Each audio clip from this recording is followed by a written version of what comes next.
Sumainyo ang Panginoon at sumainyo. sa inyong pagsimba, narito sa loob ng simbahan o sa pamamagitan ng Facebook page ng Paris of Santa Rita de Casia, kayo naway pagpalain ng Diyos. Ating ihandog kay Jesus ang ating sarili, kasama ang ating mga kahilingan.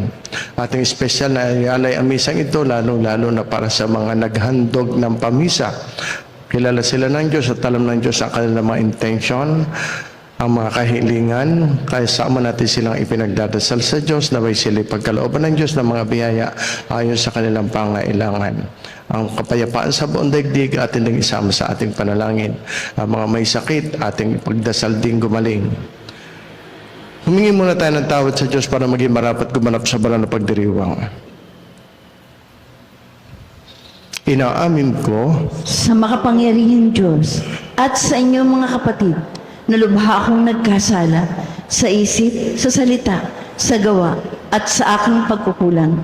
Kaya isinasamo ko sa mahal na Birheng Maria, sa lahat ng mga anghel at mga banal, at sa inyong mga kapatid, na ako'y panalangin sa Panginoong ating Diyos. kaawaan tayo ng makapangyarihang Diyos, patawarin tayo sa ating mga kasalanan, at patubayan tayo sa buhay na walang hanggan. Amen. Manalangin tayo, o manaming makapangyarihan, lakas loob ka namin tinatawagan, sa ngalan mong Ama naming banal. Sa kalooban namin ay panahanin mong lubos ang iyong espiritong sa aming kumukupkup, upang sa lupaing ipinangako kami ay makapasok. Sa pamamagitan ni Jesucristo, kasama ng Espiritu Santo, magpasawalang hanggan. Amen. Pagbasa mula sa mga gawa ng mga apostol.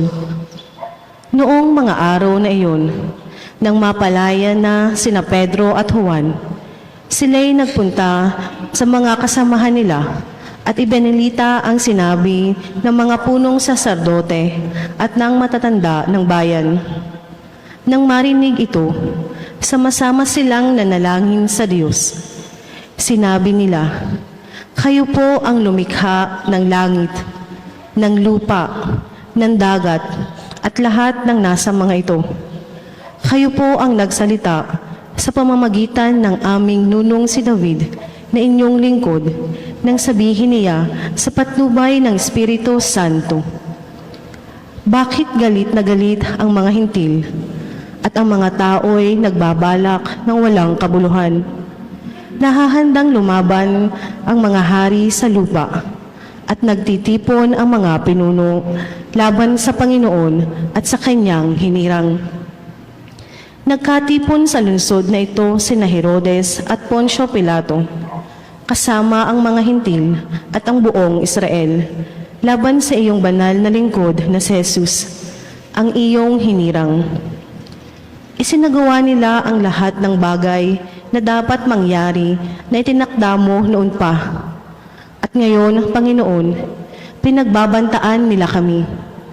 Tulungan mo ang iyong mga alipin na maipangaral ng buong tapang ang iyong salita. Iunat mo ang iyong kamay upang magpagaling. At loobin mo na sa pangalan ng iyong banal na lingkod na si Jesus ay makagawa kami ng mga kababalaghan. Pagkatapos nilang manalangin, nayanig ang pinagtitipunan nila. Silang lahat ay napuspos ng Espiritu Santo at buong tapang na nangaral ng salita ng Diyos. Ang salita ng Diyos. Salamat sa Diyos. Ang mabuting balita ng ating Panginoon ayon kay San Juan. Papuri sa iyo, Panginoon. May isang Pariseo at pinuno ng mga Hudyo na nagngangalang Nicodemo. Isang gabi, siya'y nagsadya kay Jesus. "Rabbi," sabi niya, "nalalaman po namin kayo ay isang gurong mula sa Diyos, sapagkat walang makagagawa ng mga kababalaghang ginagawa mo, malibang sumasakanya ang Diyos." Sumagot si Jesus, "Sinasabi ko sa inyo, maliban na ipanganak na muli ang isang tao, hindi siya paghaharian ng Diyos." Paano pong maipanganganak na muli ang isang tao kung matanda na siya? makakapasok pa ba siya sa tiyan ng kanyang ina para ipanganak uli? Tanong ni Nicodemo. Sabi ko sa inyo, ani Jesus, maliban na ang tao'y ipanganak sa tubig at sa Espiritu, hindi siya paghaharian ng Diyos. Ang ipinanganak sa laman ay laman, at ang ipinanganak sa Espiritu ay Espiritu. Huwag kayong magtaka sa sinasabi ko sa inyo. Lahat ay kailangang ipanganak muli. Umiihip ang hangin kung saan ibig, at naririnig ninyo ang ugong nito. Ngunit hindi ninyo alam kung saan nagagaling at kung saan naparoroon. Dahil din ang bawat ipinapanganak sa Espiritu. Ito mga kapatid ang mabuting balita ng ating Panginoon. Pinupuri ka namin, Panginoong Heso Kristo. Magandang umaga po sa inyo lahat. At sa mga kaisa natin sa misa sa pamamagitan ng Facebook page ng Parish of Santa Rita de Casia, magandang buhay po. Ano ang ibig sabihin sa atin ng banal na kasulatan? Isang Pariseo, sabi dito, pinuno ng mga Hudyo, kinikilala. Si Nicodemo ito. Isang gabi ay nagsadya kay Jesus. Alam niyo, ito'y napakamakahulugan. Magandang alam ninyo ang kahulugan ng pagbasang ito. Respetadong tao si Nicodemo, isang guro, isang Pariseo, marunong. At subalit, kilala niya si Jesus. Alam niya kung sino siya, si Jesus. Siya lumapit. Pero bakit gabi? Bakit gabi? Ito hindi basta oras. Ito hindi makahulugan, yung salitang gabi. Ito'y larawan ng kalagayan ni Nicodemo. Bakit siya nasa pagitan ng paniniwala, liwanag, paniniwala, at takot, gabi. Naakit siya kay Jesus, pero ayaw niyang malantad, takot. Gusto niyang makilala ang liwanag, pero ayaw niyang iwan ang dilim. Nasa gabi pa siya. Nasa dilim, may takot, may pangamba. Yun ang dilim, yun ang gabi. Si Nicodemo ay larawan ng mga taong interesado kay Jesus, pero hindi committed. There are many who admire Christ, but few who are willing to follow Him into the light. Marami ang humahanga sa Kanya, kay Jesus, sa Kanyang kapangyarihan, sa Kanyang mga himala, pero hindi lahat na ay handang magpahayag at magsuko ng sarili. Ang isang pananampalatayang curious, pero hindi matapang. Sinabi ni Nicodemo, Rabbi, we know that you are a teacher who has come from God. May pananampalataya si Nicodemo, but is still incomplete. Hindi ganap. Nasa dilim. Nakikita niya ang signs kay Jesus. Kinikilala niya ang authority ni Jesus. Pero wala siyang kakayahang ganap na sumuko at sumunod at kumilala. Magbigay ng sarili. Kaya ang kanyang takot ay nagdadala sa kanya sa dilim. Fear keeps us in the shadows. Faith calls us into the light. Ilang beses ganito rin tayo, mga Nicodemo. Alam natin ang tama, pero tahimik lang tayo. Naaakit tayo kay Jesus, pero ayaw nating mawala sa comfort zone. Gusto nating sumunod, pero takot tayong husgahan ng kapwa. Subalit ang maganda dito, sa kabila noong siya'y nasa dilim, At nang lumapit kay Jesus ay gabi. Hindi tinanggihan ni Jesus si Nicodemus o Nicodemo. Kahit gabi siya dumating, kahit kulang pa ang kanyang pananampalataya, kahit siya'y may takot pa, tinanggap siya ni Jesus at hindi lang basta tinanggap, kundi kinausap ng seryoso. Diretsahang sinabi ni Jesus, unless one is born again, he cannot see the kingdom of God. Bukod sa binyag, ang binabanggit dito, meron pa ito mas malalim na kahulugan. Kinakailangang isilang tayo sa bagong pagkatao. Yung bang ang commitment kay Jesus ay ganap. Walang takot. Ganap na pagsusuko ng sarili. Hindi half-hearted.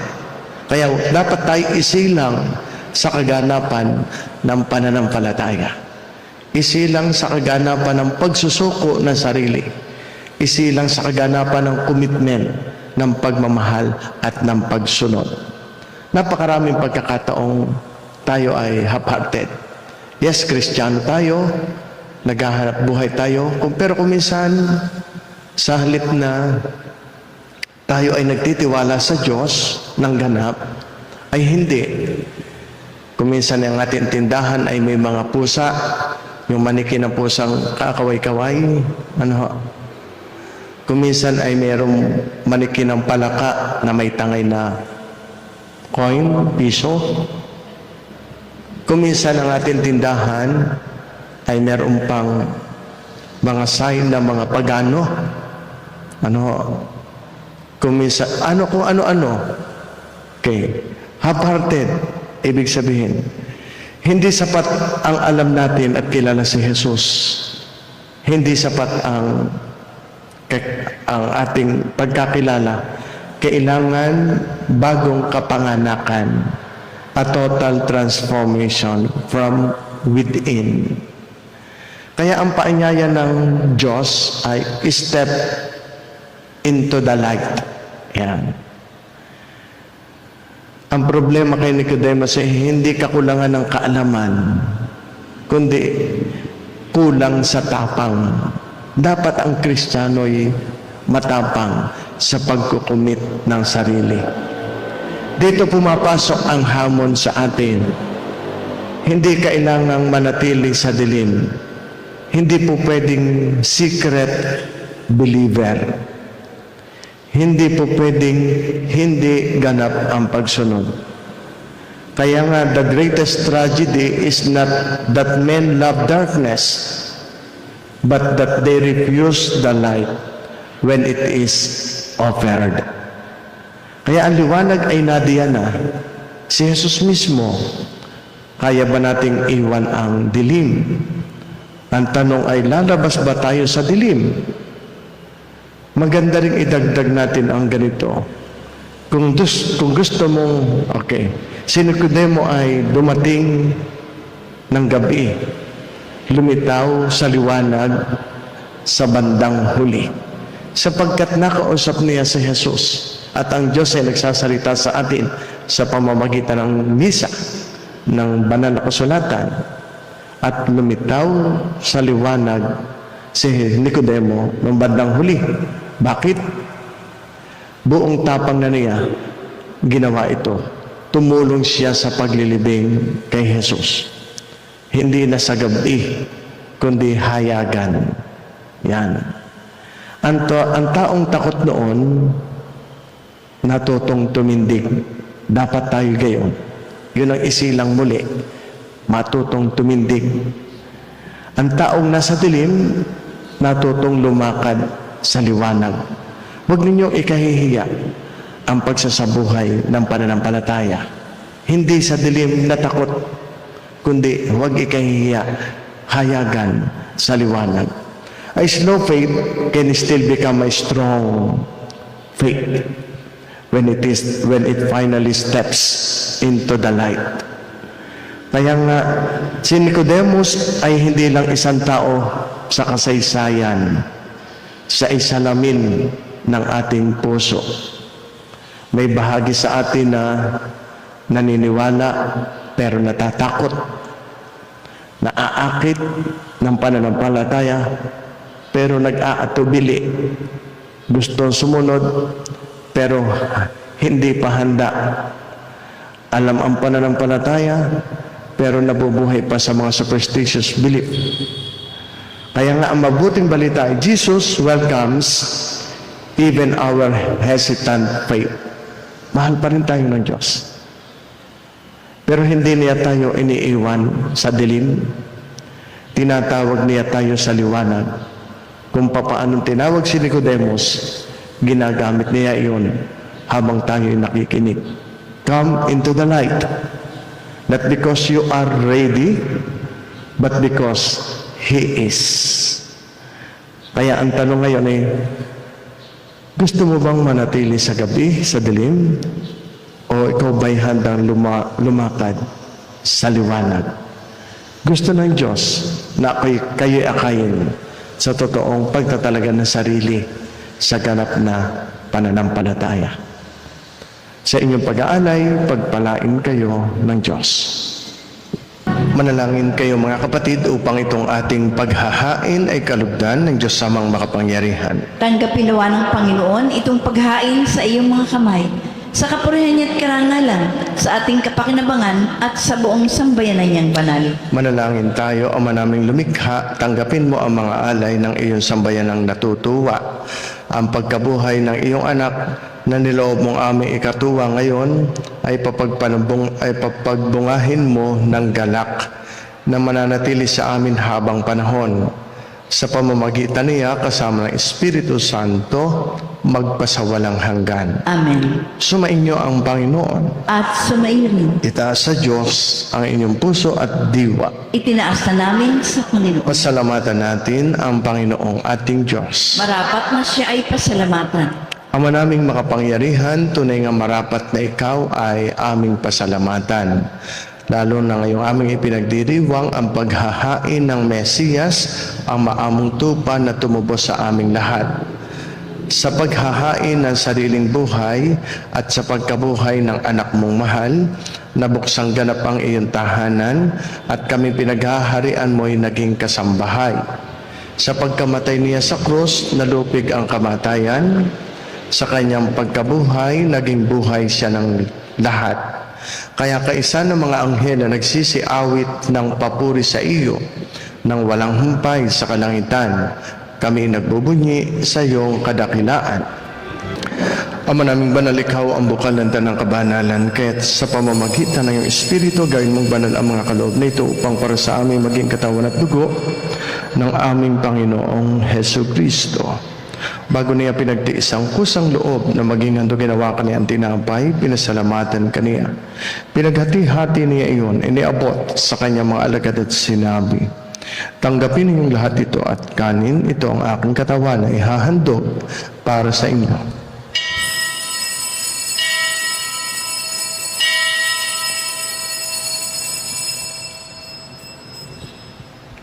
Gayun din naman, nung matapos ang hapunan, hinawakan niya ang kalis. Muli kaniyang pinasalamatan. Iniabot niya ang kalis sa kanyang mga alagad at sinabi, tanggapin ninyong lahat ito at inumin. Ito ang kalis ng aking dugo, ng bago at walang hanggang tipan. Ang aking dugo na ibubuhos para sa inyo at para sa lahat, sa ikapagpapatawad ng mga kasalanan. Gawin ninyo ito sa pag-alaala sa akin.